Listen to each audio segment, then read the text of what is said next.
Like me, you may have felt some burdens lately.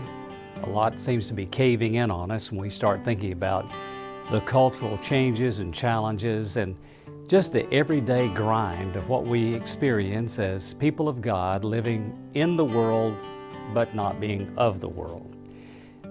Recently, I was reminded of a story told by James Moore, Methodist minister. He told it years ago, and for some reason it just came back to mind. The account goes like this. A young lady, 26 years of age, is sitting across his desk and telling about the tragedies of her life, and there were many, especially for someone that young. She had just lost her husband. She was a widow now with 3 children.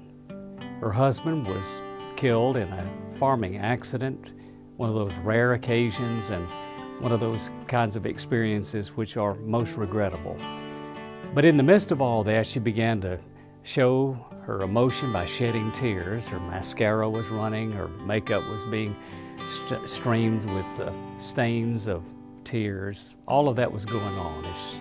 She looked up at the minister and said these words, "Now I have a choice. And the choice is to be bitter or better.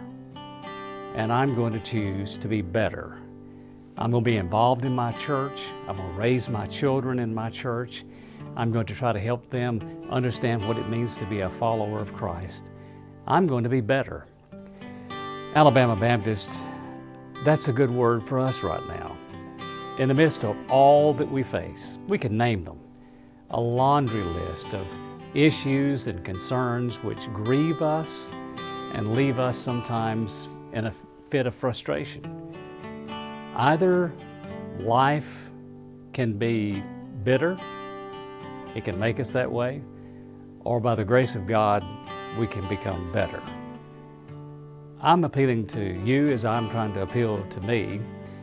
Let's look at the challenges we have as Christians, and let's say we're going to be better because of it. It is in the midst of adversity God uses us best. In fact, let me leave this word with you. God clarifies our calling in times of crisis. In times of crisis, God brings a unique clarity to the call we have to be His people.